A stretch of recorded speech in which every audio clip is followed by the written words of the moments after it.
Canada House Speaker apologizes for praising Ukrainian veterinarian of the Nazi unit. Now, I couldn't make this up, but The Guardian wrote it.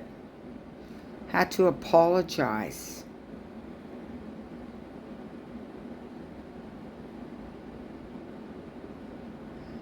So, unbelievable. I'm not going to read this. I'll just let you guys read this. I'll leave a link for it.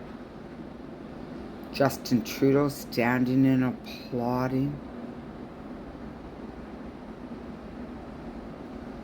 That is sick. I'm half German Jewish. My name is German Jewish last name. And you know what? It's very rare. For a reason. Evaluated, and they saw a strong leader that was restoring order. By 1933, Adolf Hitler and the Nazi Party had taken control of Germany, and this began a period of racial hygiene laws, persecution, and death camps. Hitler wanted to create the master race and eliminate Jews and other people he considered inferior to the Aryan race. Innocent children and concentration camp prisoners suffered through horrific medical experiments. All of this was accomplished with the assistance of German doctors and nurses.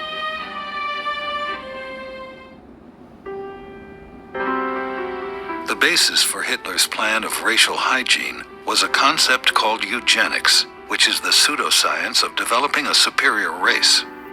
Before Hitler came to power, across the world, the whole theory of eugenics was something that many nations had embraced. Eugenics is the belief that through selective breeding, whether it's cows, sheep, people, whatever, through selective breeding, positive eugenics is the ability to breed offspring that will carry the best traits.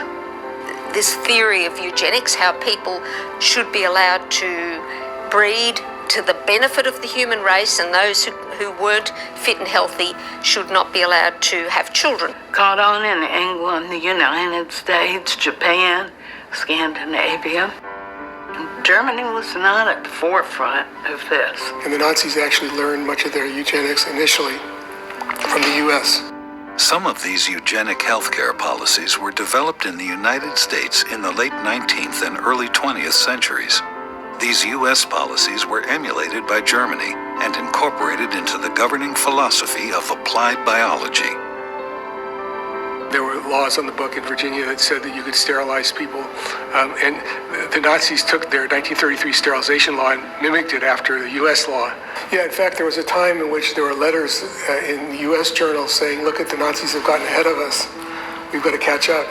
And so, of course, when Hitler came along with his racial theories, he realized that this eugenics was a really good idea, and he manipulated it to fit his racial theories, all mixed in with the Jews, the Gypsies, everybody else who was considered racially inferior. All of this would lead to an appalling era in world history called the Holocaust, a period of persecution and mass murder. The Holocaust has been defined as the 12... Some of those people looked healthier than the people on drugs in Canada. I called this area, when we had tents here, concentrated death camp, and it really was. So, let's try some more. Year period from Hitler's rise to power in 1933 until the end of the war, 1945. It was a government-planned, government-supported mass extermination or mass killing. And while it was targeted towards Jewish people, there were many other groups of individuals that suffered during the Holocaust.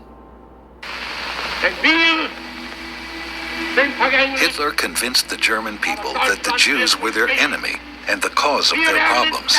He then created an atmosphere of racial intolerance and hatred of people deemed to be racially inferior.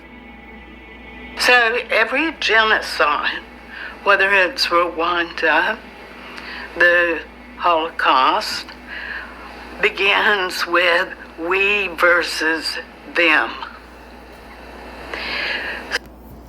We had that going on in Canada. We versus the Jabberoos versus the un-Jabberoos. Truckers versus everyone else. We had that going on.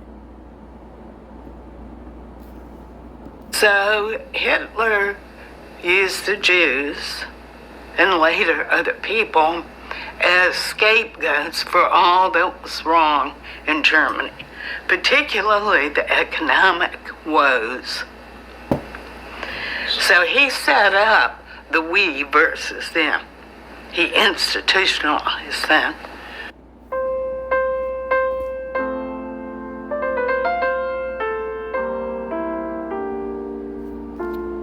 In 1933, the Nazi government passed the Nuremberg Laws for the protection of hereditary health. This legalized involuntary sterilization. So Hitler found a perfect meshing of his Nazi. I'm going to stop here. You can watch this. I've watched it once. And it goes into how they went to people, you know, that were living on the street, people that were born what they deemed defective, and people got euthanized for having a low mental IQ. So it was pretty bad.